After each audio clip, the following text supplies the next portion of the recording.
Skarloey remembers. The Fat Controller had sent Edward to the works to be mended. Near the works station, Edward noticed a narrow gauge engine standing in an open-sided shed. "That's Skarloey," he thought.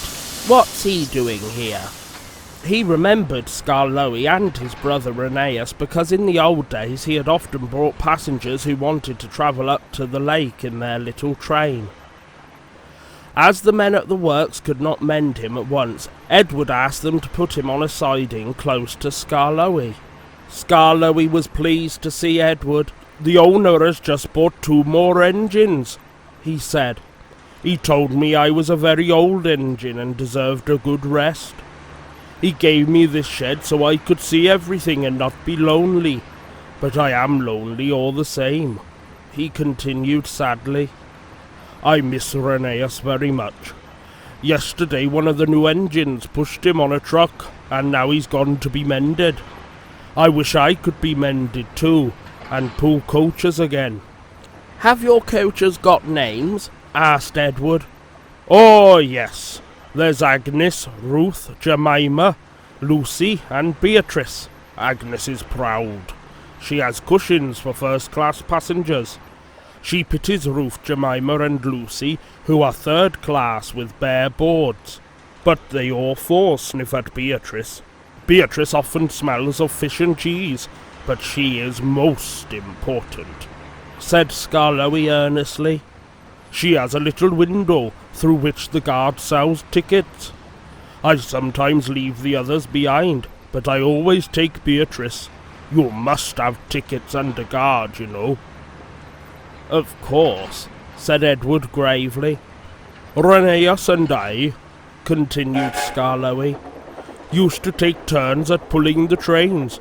We know everybody, and everybody knows us. We whistled to the people in the fields, at level crossings, and in lonely cottages and farms, and the people always waved to us. We love passing the school playgrounds at break time, for then the children will always run over to the fence to watch us go by. The passengers always wave because they think the children are waving to them. But we engines know better, of course," said Skarloey importantly. "Yes, we do indeed," agreed Edward. "We take your tourists to the lake and then get ready to pull the train back. We enjoy the morning journey home because then our friends from the villages come down to do their shopping. We whistle before every station. Peep, peep, look out! And the people are there ready. 'Where's Mrs. Last?' asked the guard. 'She's coming.'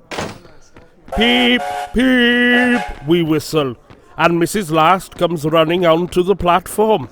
'We'll leave you behind one of these days, missus,' laughs our driver, but we know he never will. We stop elsewhere too, at farm crossings and stiles where paths lead to lonely houses. Reneus and I know all the places very well indeed, and our driver used to say that we would stop even if he didn't put on the brakes. Sometimes on market day, Ruth, Jemima and Lucy were so full of people that the guard would allow third-class passengers to travel in Agnes. She didn't like that at all, and would grumble. 'First-class coach, third-class people.' That made me cross. 'Shut up,' I'd say, 'or I'll bump you.' That soon stopped her rudeness to my friends. Just then some workmen came. 'We're going to mend you now, Edward,' they said. 'Come along.' 'Goodbye, Skarloey. Thank you for telling me about your railway. It's a lovely little line.' 'It is, it is. Thank you for talking to me, Edward. You've cheered me up. Goodbye.' Skarloey watched Edward being taken back to the works. Then, shutting his eyes, he dozed in the warm afternoon sun. He smiled as he dozed, for he was dreaming, as old engines will, of happy days in the past.